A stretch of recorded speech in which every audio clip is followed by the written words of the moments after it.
Saba guddaa biyyasanii waan taaneef akka Oromoon irraa miidhamaa jiru, Somaaleen irraa miidhamaa jiru, Afaan irraa miidhamaa jiru bulchiinsa biyyasanii waan taateef bulchiinsa biyyasanii dhuunfannee sabaa fi sablammoota hiree murteeffannaa barbaadaniif nuti yoo hiree san mirkaneessineef hin danda'amu.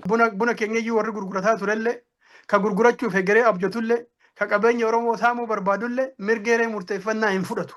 Mirga hiree murteeffannaa hin fudhatu taanaan humni kun humna cunqursaati jechaadha. Humna saamichaati jechaadha. Humna saamichaati wajji walii tumsite. Humna cunqursaa wajji walii tumsite. Isa amma afaaniin dimokiraasii jedhu kanallee fiduu hin dandeettu. It can never happen. Because olaantummaa uummataa hin fudhatu. Mirga murteeffannaa uummataa hin fudhatu. So wanni ati qabsooftuuf isaanuma aangootti fiduudhaa fi dantaa namoota dhuunfaa kan maqaa Oromootiin aangootti dhufan guutuu qofata jechaadha. Dantaa uummataa otoo hin ta'in.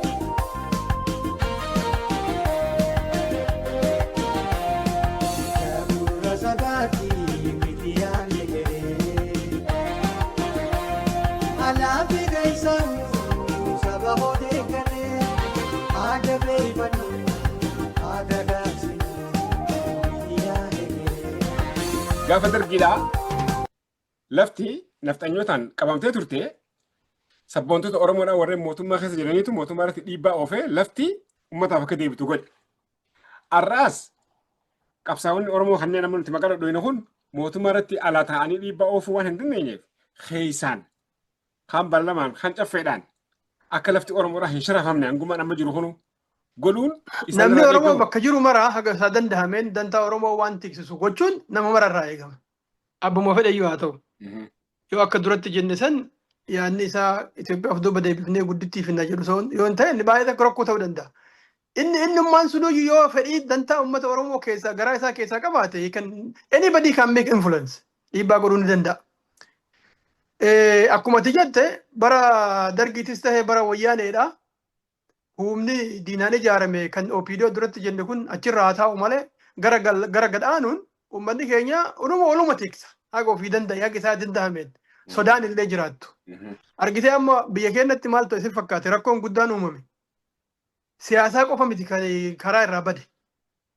Aadaatu karaa irraa bade.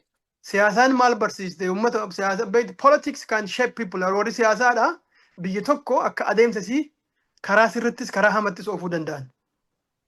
Siyaasaan biyyattii sanii maaltu bade hanna baratame keessattuu erga bara wayyaaneeti as. Hannaa fi saamicha uummataa. Uummanni tokko nama barateerraa wanni inni eegu. Waan gaarii nuu godhaa, waan gaarii nuu tolchaa. Keessattuu uummanni akka Oromoo, uummanni cunqursaa baay'ee keessa ture kuni ilma ani kaleessa barnoota gahaan arganne ijoolleen tiyya. Har'a garuu ijoolleen kiyya baratanii jiru, ilmaan kiyya barataniiru. Ilmaan kiyya kan baratan kun ammoo mirga kiyyaaf naa falmu. Mirga kiyya akka deebuu naa taasisu malee nan saaman jedhee herregata ilmaansaa.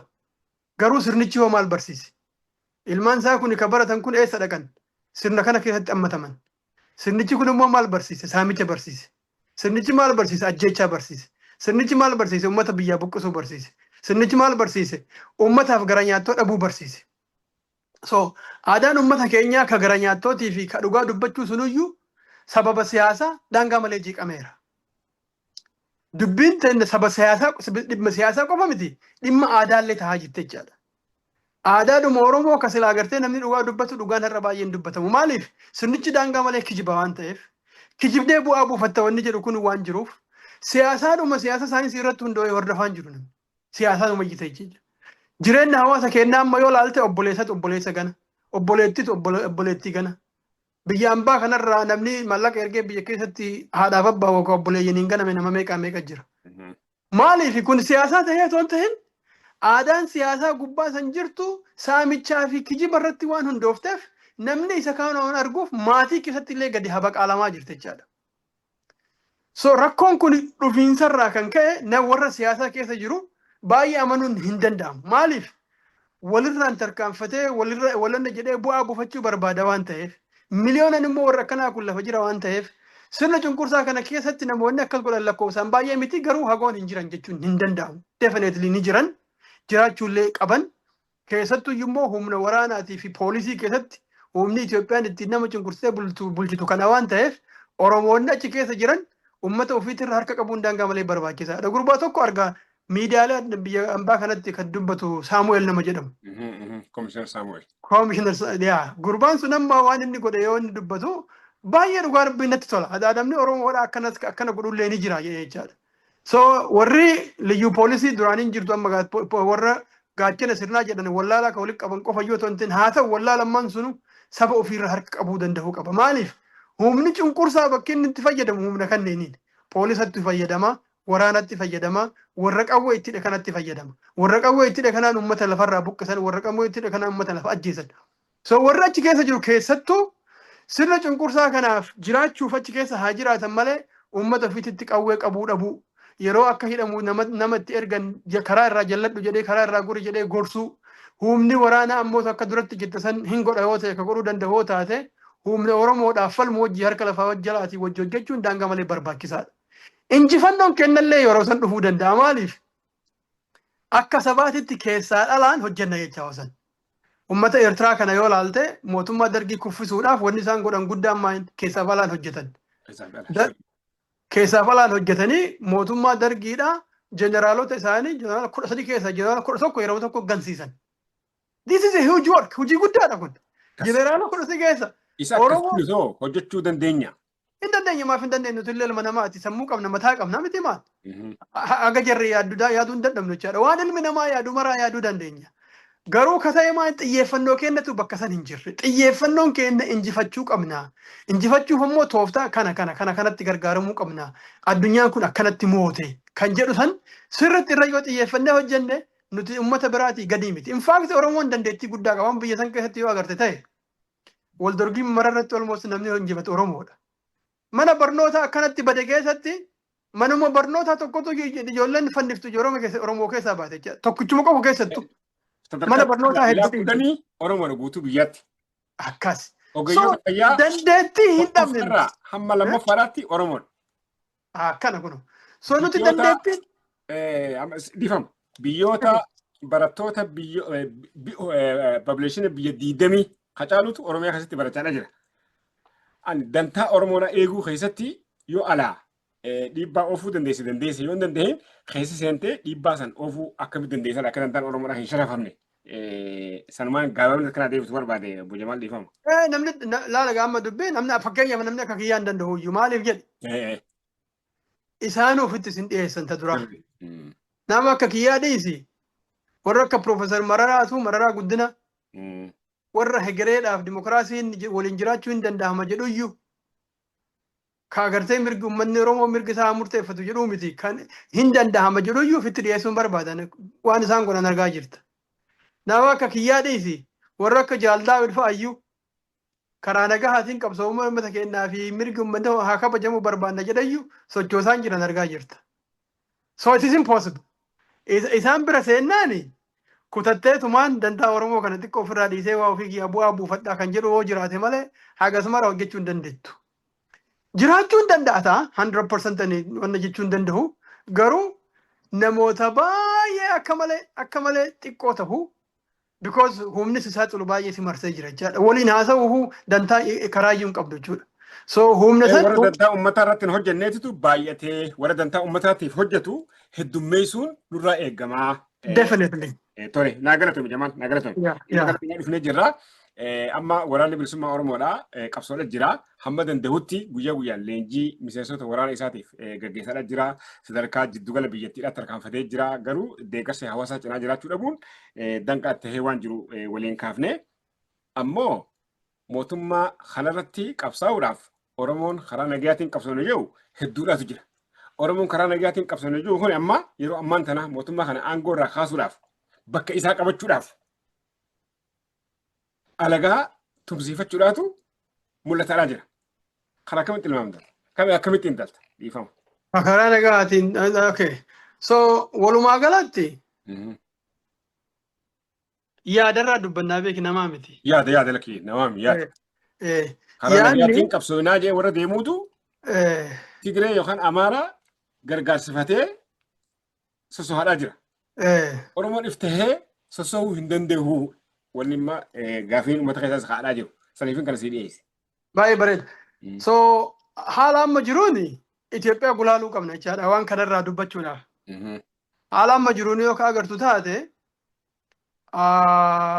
mootummaa federaalaa warri ofiin jedhu kun uummatoota guutuudhaan addaan citeera. Tigraayin keessaa waa waraanallee walirra gaggeessaa turaniif deeggarsan qabu. Yoo qabaatellee namoota hagoodha. Muraasa. Baay'ee. Warra nafxanyaallee ofumaa qawwee ittidhe Oromoo ittiin ukkaamsinaa humna biraa ittiin ukkaamsinaa kan jedhu irraa kan ka'e har'a ammootu cinaa isaaniitiin wal falmaara.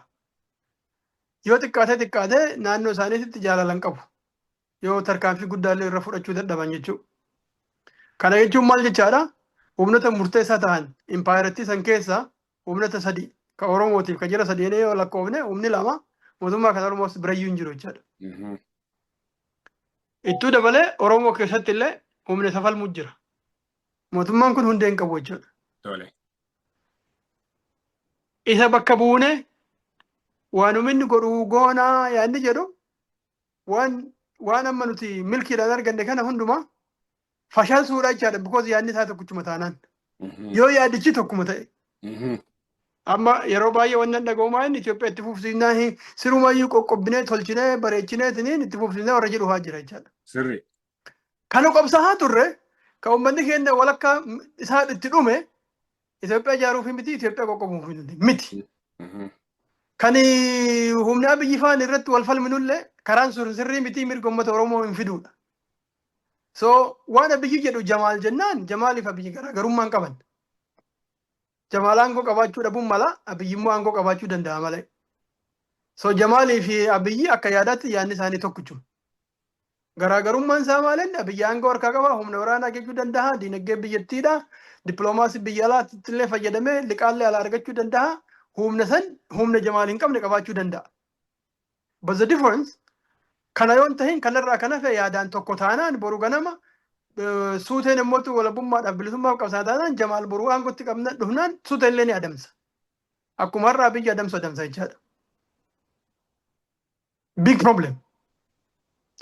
Lammaffaa abiyyi wanni nuti irratti baay'ee bobbaanee falmaa turreefi yaada dantaa Oromoo guutuu otoo hin tahin yaada sirna nafxanyaa guutuu warra uummata Oromoo saamu warra uummata Oromoo ajjeesu wajjin hojjeteet rakkoo keenya furuu dhiisee warra biraatiif dantaa isaanii eegaa jiraadha. Yaaduma wal fakkaatuun ammas Jamaal dhufe yookaan suuteen dhufe eeyyee kaleessaa biyya akkasitti isaa wajji walii tumsee jira kanaafuu anillee hojii tumsaa gaafa jedhe yaadaan garaagarummaa hin qabnu jechaadha naaf abiyyi. Bakkuma aangoo isaa irra jiraachuu qofatu garaagarummaa qaba malee. So sabni keenya yaada irratti hundaa'eet waa tokko falmuu waa tokko deeggaruu qabaa jechaadha. So yaaduma wal fakkaatuun humna ooradii lafa bu'uu gahe lafa bu'uu dhiise ka dantaa ka uummanni martuu harka jalaa guurate isa achi balleessuu dhiise qalbii ofii hire diina biraa immoo ofuma isaatii deeggare ofii fi tumsee fi koottaa deebi'aa isinii wajji hojjechuu dandeenya jedhee biyya ofiitti as deebisuun akkuma isaan tasgabbii argatanuu mooraalii hamilee argatanuu gochuun I think tooftaa dogoggora guddaa na fakkaata akka kiyyatti jechaadha. Mee nuyi kana laalime waggaa 7 dabre kana warri kun silayyuu dhiiga keenya xuuxaa ture waggaa 27. Warri kun ammootu amma dabareen keenya surreeyyuu hidhachuu nuti sin barsiise nyaatayyuu godhachuu nuti sin barsiise waa takkayyuu hin beektanii yeroon keenya dhufee jira. Namichi kun waggaa 1,000 nugusanuu haa ta'u jedhanii innis qawwee itti dhee warra nutti duulaa bahe. Duuluu bira taree lafa Oromoo kana keessatti jeequmsa meeqaa oofanii ilma Oromoo albee irra kaa'anii akka hoolaa akka re'ee akka sangaa basmaam jedhanii warra gorra'u. Warra har'allee ijjeteen naannoo garuu 7 1 2 dura Wallagga keessa seenee uummata Oromoo iddaan buqqisa. Nu hunda buqqisuu deeman. Dhaadannoon isaanii maalin? Minilik kaleessa dogoggora hojjete. Dogoggorri inni hojjete Oromoo fixuu dhabuudha. Otoo akka Native Americans, Native Red India inni lafarraa xuruuree jiraate gaafiin Oromoo irra kaafte kun hin ka'u. Dogoggora isaa san ni sirreessinaa. Hegereedhaaf gaafa aangootti ni xuruurraa lafarraa balleessinaa jedha. Humna akkasii kanaa wajji hojjetumsitee wanti itti fiddu waan guddaa jiru natti fakkaatu. Innis kaawwasaa qaba, atis kaawwasaa ka'ee qabdaa. Innis warra itti qabsaa'u irratti haa qabsaa'u. Ati mootuu fi kan keetii qabsaa'uu qabda jechaadha. In fact sila akka kiyyatti tooftaan Oromoo guddaan abiyyi sababaan amma inni xiqqoo isii aangoo irra turaa jiruuf nutuu karaa dogoggoraa irra jira. Akkamitti? Humnoota akkasii san inni illee nu afoo qabee ittiin nu sodaachisa. Eebalu faati dhufaa jiranii quba qabdu hiinuun jedha.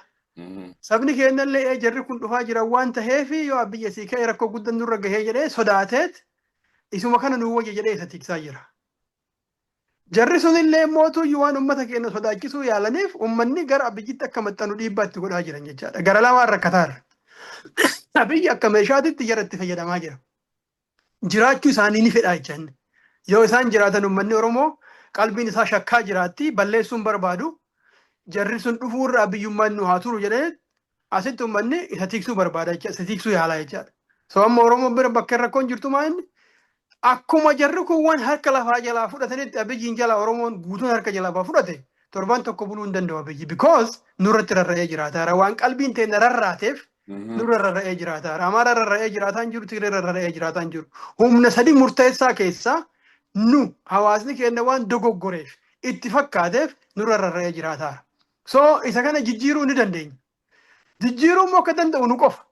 Jarri kun waan warra achi jiru suni naannoo ofiitu bulchuu danda'an jiran. So jijjiiramni dhufu Oromoo keessaan dhufuu danda'a eega ta'e. Oromoon uf keessatti sirriitti uf gurmeesse wajjii mari'atee jijjiirama kana nutu fida. Fiduus qabna. Jijjiirama fidu kan namootu nutu to'achuu qaba.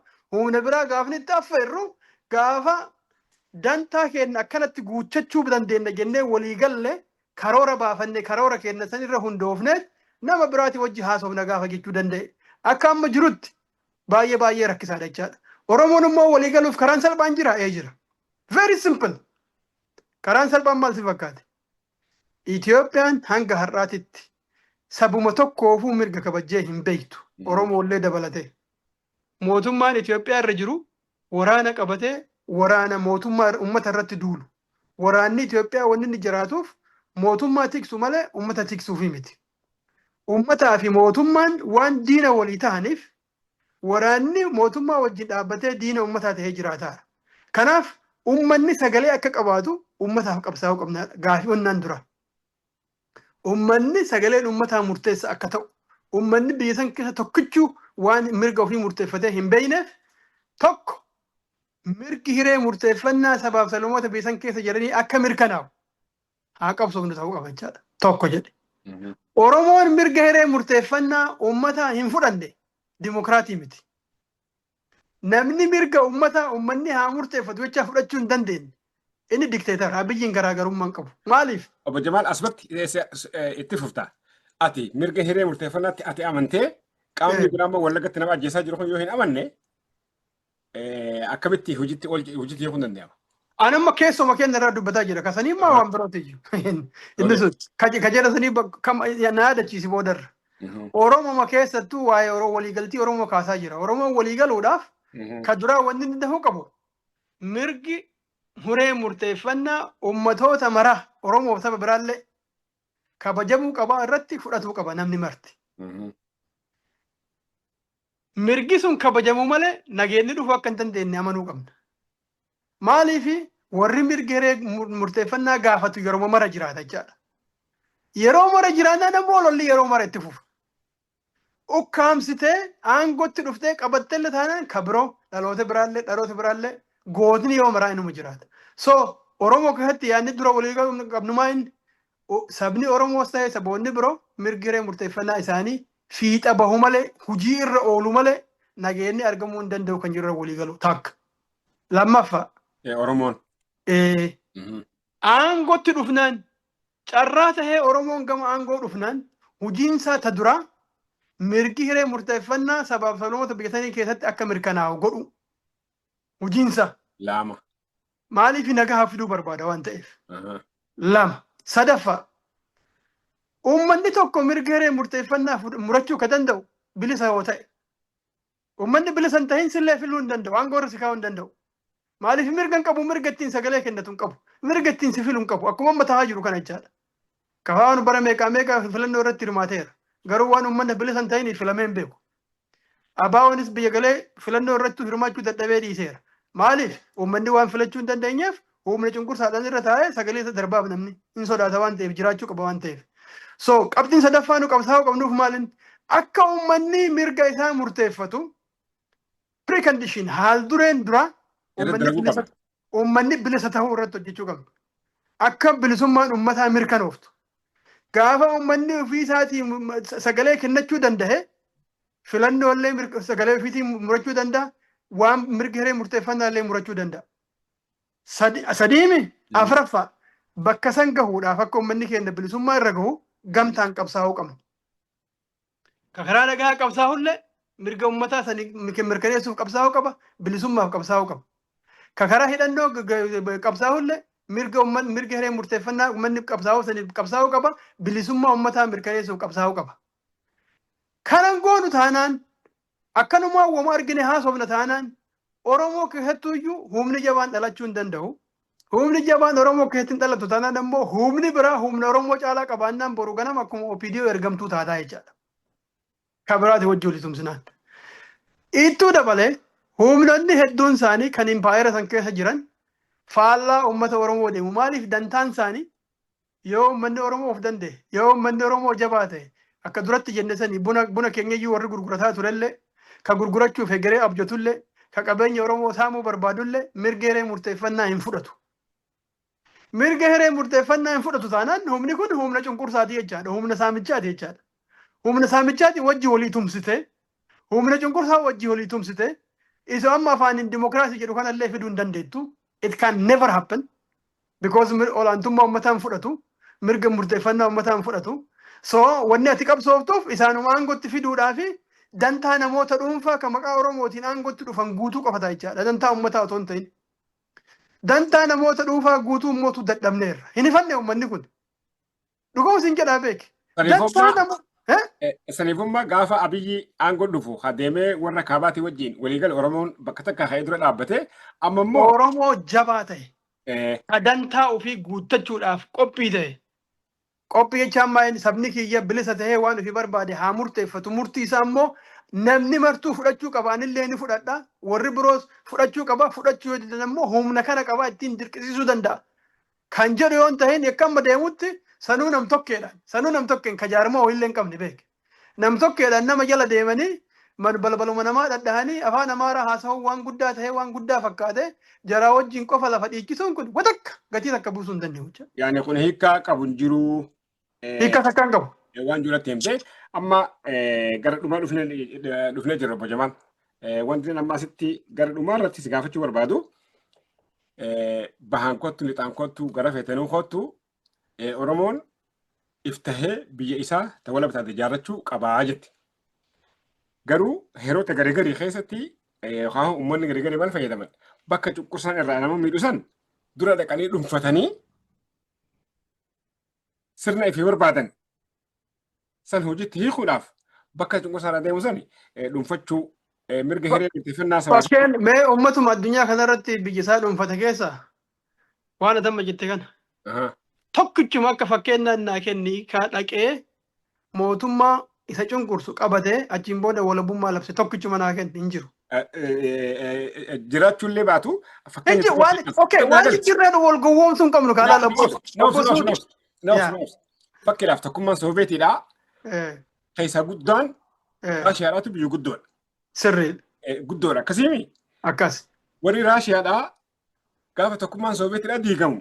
Aangoo inni irraa diigame san qabatanii uummattoota Raashiyaa keessatti yookaan tokkummaa Sooveetii jala jiraachaa ture. Mirga ifiin walabummaa isaanii warri mirkaneesse osoo ifiin hin tahin Raashiyaa bakka Sooveetiidhaa buuteetu mirkaneesseef. Saniifuu nuusi saba guddaa biyya sana yoo ta'an. Dogoggorri guddaa fidadhati gaafii kan ati naaf sirreessite. Saba guddaa biyya sana waan taaneef bakka dogoggorri irraa deemu bakka Oromoon irraa miidhamaa jiru Somaaleen irraa miidhamaa jiru Afaan irraa miidhamaa jiru bulchiinsa biyya sana waan taateef bulchiinsa biyya sana dhuunfannee sabaa fi sablammoota hiree murteeffannaa barbaadaniif nuti yoo hiree san mirkaneessineef hin danda'amu. Baay'ee gaafii bareeda. Ta duraati koloniyaalizimii jechaa nama dhimmi irraa haasaa jiru kun sirna gabroonfataatii fi sirna uummata bilisa bahuuti. Sirni uummata bilisa bahee martinuu humna cunqursaa isaan caccabseet buqqiseet yaada isaa hundumaa yaada impaayerummaa kaaseet yaada walabummaa bilisummaa labseet. Impaayerri mana jireettee amantaati. Impaayerri Itoophiyaadhaan mana jireettee amantaa. Maaltu jijjiirama maaltu hanqate maaltu jijjiirame. yaadni deemaa jiru olaantummaan jirtu tama durii bees duratti haasaa kenna keessatti seenaa qeenxeedhaa biyya kanatti haasofnuu jedhama siin jedhame seenaayyuu waan biraa dhiisiti. Afaan ammootu afaan kana tokko haa kutaa 5 barachuu qabdanii jedhamaa jiraami. Fedhii uummataati kun fedhii uummatatu filateera. Garuu odeeffatu nuti qabnu torbaan lama dura naannoo Amaaraa keessatti afaan Ingilizii akka ta'u mootummaan karoora akka qabu uummanni kanaan yaa'iin akka isa mudatee jiru odeeffannoo. Itti dhufnee garra san itti dhufnee garra. Afaan Ingilizii akka ta'u kan taane kan. Giizii illee goona jechaa turan gadda kan argee turan. So kun hundumtuu iyyuu murtii uummata Oromooti miti. Inni ammata jettu kun illee yoo ta'e. Uummanni Oromoo afaan kutaa tokkorraa haga 5 afaan Amaaraa na barsiisaa jedhee sagalee kennee siin jiru kennuufillee deebi'u otoo mirga isaa qabaate. Okay. Seenaa kan koo seenaa qeenxeetiin irraa dhiisaan jedhu. Mee dhaggeeffadhu wanni kenna kun akka inni garaa nama nyaatu. Seenaan Oromoo keessattuu iyyuu ka gootummaadhaa kan Minilikiin afoo dhaabate. Barreeffamaara biyya san keessatti. Dubbatamaara akka dubbatamu barbaadama. Barreeffamaan jiru. Seenaa nuti gabrummaa jalatti horanne isa nu barsiisan. Seenaa nurratti fe'ame jechaadha. Maaliif seenaan gootummaa Oromoo hin barsiifamne? Maaliif gootonni Oromoodhaa kan Minilikiin qawwee gachisiisan? Maan barsiifamne? Jarri gootaa miti. Minilik goota jedhanii yeroo nu barsiisan yeroo siidaa jaraa ijaaran ka jara sanniinii maan ijaaramne. Impaayerummaan akkamitti diigame jechuu dandeenya yeroo yaadni impaayeraa yaadni Minilik yaadni Hayila Sillaasee hanga har'aa lafaa ka'ee boollaa bahee uummata Oromoo irra ijaaramaa jiru. Nothing changed. Yaadni impaayerichi achuma jira. Sirumayyuu siin jedhee bee duratti kan silaa haga tokko gara tokko fuulduratti deebinee waa wayyeessina jedhamu hafeet uf duuba deebinaa. Bara 27 wayyaanee achirra turte kana sababni uummata gargar diiganii sirna Itoophiyaa diiganii tokkummaan diigamee tokkummaan badee zaranyinnatiin akka heddummaa taasifame. Kanaafuu heera biyyattiillee jijjiirree federeeshinii kanallee jijjiirree Oromiyaa kukkutuuf deeman baay'ee kun nama biraatiif sitti fakkaatiin ka deemamaa jiru. Oromoo kana yoo xixiqqeessinee kutaan addaan hirre malee akkuma kaleessaa bulchuu hin dandeenyu jedhu sodaa jira. Sodaa kanarra aanuudhaaf addaan nu kukkutuu qaban. Waa'ee Oromoo haasa'uu dhiifnee waa'ee kutaa waa'ee naannoo keenya akka haasa'u jechaadha. So sirni impaayeraa yaadni isaa haga ammaatu hin jijjiiramne achuma jira. Wayyaaneen akka bulchiinsaaf isii toluuf maayinooritii keessaa waan dhufteef saba akka Oromoo kana fa'aa qabachuu ka dandeenyuun tooftaa kanaani kan jedhuun heera akkasii lafa keetteerti. Qalbii uummataa hatuuf sanuuyyuu mootuu hin balleessina jedhaa jiran. So nothing changed. Wanni jijjiirame takka iyyuu hin jiru haga ammayyuu sirnuma impaayera deemaa jira. Gaafii guddaatu dura gaafatetti haa deebinu. Addunyaa kana keessatti impaayera maraa uummanni qabsaa'e. Mootummicha impaayeraas yaadicha impaayeraas diigeet biyya ofii qabateet humna ofiitiin bakka buusee walabummaa ofii labsate addunyaa irratti rikogniishii fudhatama labsate malee tokkichummaanu itti fufsa jedhee ka qabsaa'ee hin jiru itti fufsis kan itti fufsise illee hin jiru. Kan Oromoo baasaa haaraa addunyaa irratti wanni nu baafnu hin jiru yoo of gowwoomsu ta'e malee. Yoo wal gowwoomsu ta'e malee it is impossible. Akka lama osoo hin jenne yaada keenya gar tokko xuruursinee Oromiyaa wal mataatti argamsiisu. Hiree murteeffannaa sabaa fi sablammii. Hiree murteeffannaa uummata akkas. Akka mirkanaa'u. Godhuudhaaf Oromoon abbaa ta'ee sosohuuraatu irra jiraataa. Waan jiru dhaamsa maayii daqiiqaa takka keessatti yoo qabaatte dhumnee fixannee jirra. Jedheera duratti olmoos jedheera dhaamsi dhumaa maayin. Yeroo keenya qisaasuu hin qabnudha. Yeroon keenya gubataa jira. Yeroon keenya gubataa jiraachuu wanti si garsiisu. Waggaa 7 dura akka Oromoon itti yaadduu fi waggaa 7 ammaa kan akka Oromoon itti yaaddu waluun fakkaatu. Waggaa 7 dura Oromoon abbaa biyyaa ta'uuf qabsaa'aa ture. Biyya isaati irratti mirkanee murteessuuf Oromiyaa irratti murteessuuf Oromummaan daangaa malee guddataa turte. Har'a waggaa 7 booda yeroo gabaabaa kana keessatti jechaadha. Sheekotiin kennaa fi qeesotiin kenna otoo nafin mootummaa cunqursaa uummata Oromoo bakka mararraa buqqisu faarsaa jiran. Itoophiyaa malee otoo Itoophiyaa maqaan dhahin nama jiraachuu hin dandeenye fakkaatan. Oromummaan sadarkaa lammaffaatitti gadi bu'aa jirti. Oromiyaan sadarkaa lammaffaatitti gadi bu'aa jirti. Akkuma turaa deemuun maaltu ta'uu deema? Yaadni diinaa nu dhuunfate namichi kun waan jedhe qaba inni maqaan sanatti Abiyyi. Waggaa 10 keessatti dhaloota biraa dhaloota haaraa uumaa jedhe. Inni uumaa jedhe malee innummaanu. Dhaloonni inni uumuuf deemu kun akkuma kiyyaaf kan kee afaan Oromoo dubbatu. Ka ammootuyyuu kaa'oon isaatiif wanni inni jedhu hiika Amaariin nu dubbataa ture jalaa hiiku. Waanuma Amaarii dur ololaa ture san afaan Oromootti hiikee nutti himu ta'uuf deemaa jechaadha. So kanaaf uummanni keenya ariitiidhaan wal qabachuu qaba. Wal qabachuun immoo kan isaan maluuf maaliif? Hereegereedhaaf wanni nu dhufaa jiru kun daangaa malee hamaadha. Oromummaan dhiifamteet, Oromummaan dhiifamteet gadi xiqqaannee nam tokko deebi'uu dandeenya. Waa'ee Oromoo iyyuu dubbachuun barbaachisaa miti warra isin jedhu dhufuu danda'a boodarra deeme. Maa inni wanni sun Oromoo haasoftan kun zareenyinnatiidha. Akkuma Amaarri jedhu kana jechaadha. Kun zareenyinnatiidha. Numartuu Itoophiyaadha. Maaliif Oromoo taanee gurmaa'uun barbaachisa? Maaliif Oromoo taanee qabsaa'uun barbaachisa? Kan jedhutu dhufuuf deemaara. So kana diigumsa akkasii san eeggachuu jechaan gabrummaa yoomuu keessaa hin baaneef qopheessu jechaadha. Ka yoomuu keessaa bahuu hin dandeenye. Kamanummaan ofii kennaa of falminu. Kamanummaan of afoo dhaabannee ofii kennaa gabrummaatti wal tiksinu. So kun akka hin taane yeroodhaan sabni keenya kun nuti biyya kana keessatti humnaan saamamnee mirga keenya saamamnee jiraachaa jirra.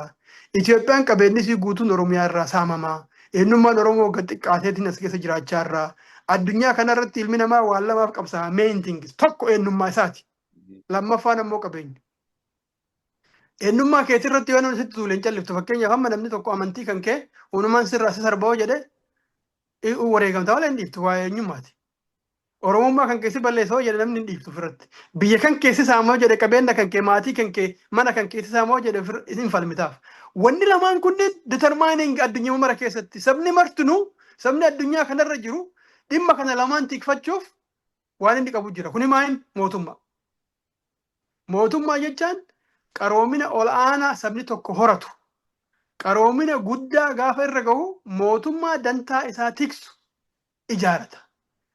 Qaroomina Oromoo mirkaneessuudhaaf jaarraa kana keessatti wanni nurraa barbaadamu maal akkuma saboota biroo sadarkaa qaroominni ilma namaa irra gahee waan geenyeef ufiin uf bulchuu dandeenya. Mootummaa keenya qabaachuu dandeenya. Biyya keenya bulchuu dandeenya. Nama biraatirraa afaan keenya dubbachuu hayyama nun barbaachisu. Seenaa keenya barreeffachuu hayyama nama biraa nun barbaachisu. Qabeenya keenya nama biraatitti wajjii daldaluuf ofii keenya itti fayyadamuuf nama biraarraa hayyamni nun barbaachisu. Nuti ofii keenya murteeffanna jennee murannee mirgi hiree murteeffannaa saba Oromoo akka mirkanaa'u wajji qabsaa'u. Akka sabni keenya bilisummaadhaan waan ofii barbaade godhachuu danda'u wajji qabsaa'u. Warri karaa nagaatiin qabsaa'us mirga kana dhaadheessu jechaadha. Fakkeenyaaf amma warri biyya keessa jiran kafaa'oo fi abaawoon. Mirgi hiree murteeffannaa konstituushinii Itoophiyaa keessatti hayyamamaadha. Jarri kun lamaan karaa nagaatiin qabsoofna erga jedhan mirgi hiree murteeffannaa uummata Oromoo hojiirra haa oolu.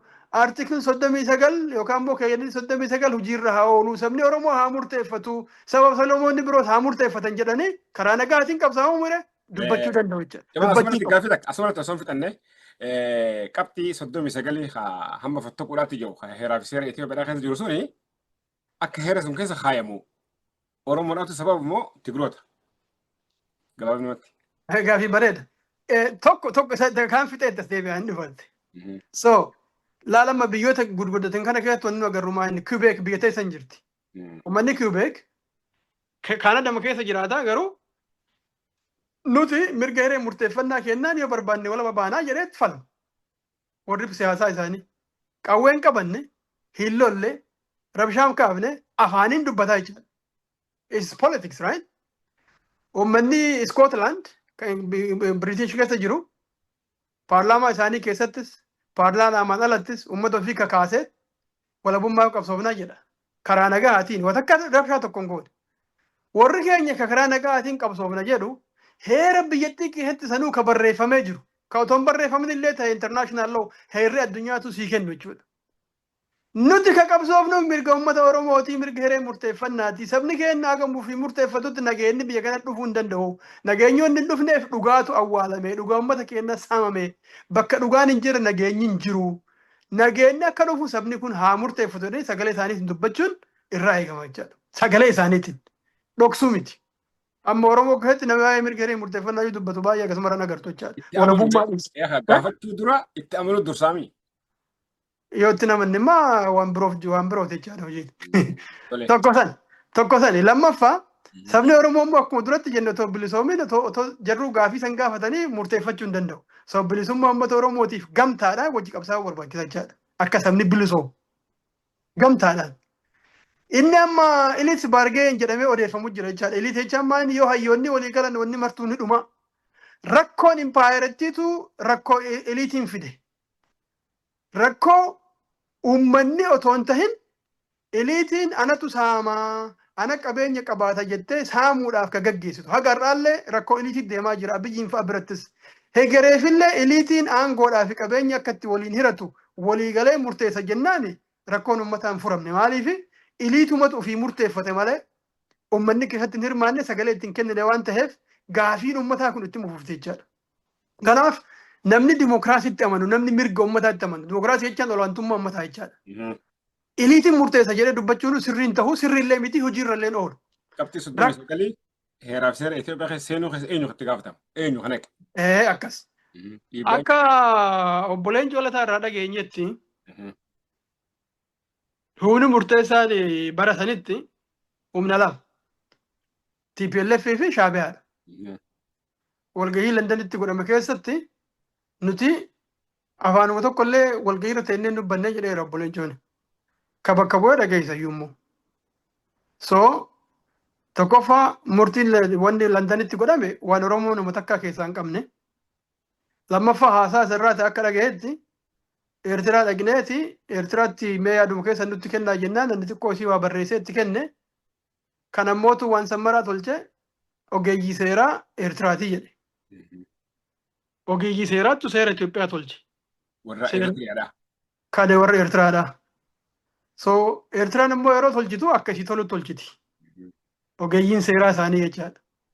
Akka isaaniif tolu firri isaanitti ammoo ka caalatti isaanitti aanu TPLF. So akka isaanii fi TPLF toluuf hojjetti jechaadha. So dantaa isaan keessaa qabanii tokkoffaa mirgiree murteeffannaa isaanii akka kabajamuuf barbaadanii.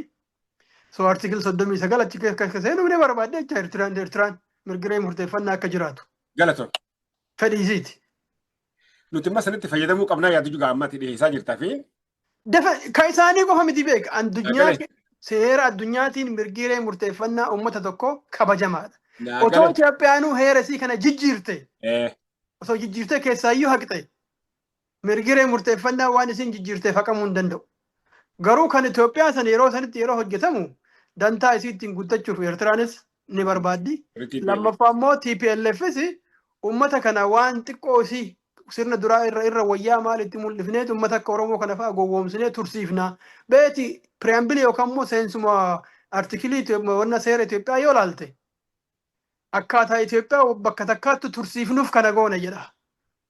Seensi isa wannummaan isaan kana godhanuuf Itoophiyaa bakka takka tursiisanii nu saamuudha.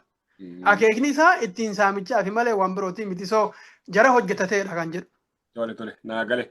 Iman ganamoodhaa waliin mariin arraaf goone kana fakkaata marii akkanaatiin hamma walitti deebinutti nagaan. Qabxii takkanan inni irraan fadhee duratti irra ture waan karaa shaakaatti kaaftisan.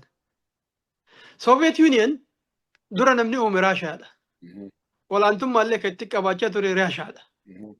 So Raashaan durumayyuu olaantummaa qabdi waan haaraa achi dhuftee qabattee miti jechuudha. Durumayyuu olaantummaa isiitirraa ummatoonni biraa bilisa bahuuf qabsaan malee Russia was already in the center. Gaafa manni biraa faca'e isin hin facaaneef hin jee. Akkamiin facaatire? Akkamiin facaati? Qabeenya Soofiyetiitti isiitu itti booda'ani. Jechuun akkamiin facaatire isin akkitti facaatu hin jiru maaliif humna qabdi turte isitu harkaa qaba jiddugala san isitti to'ate ka isiin harkaa qabdutu harkaa faca'e malee kan biroo ofii isiitii waan isii to'attee waan harkaa qabdu wanni facaatuuf hin jiru jechaadha. Garri itti facaatu hin jiru jechuu barbaade.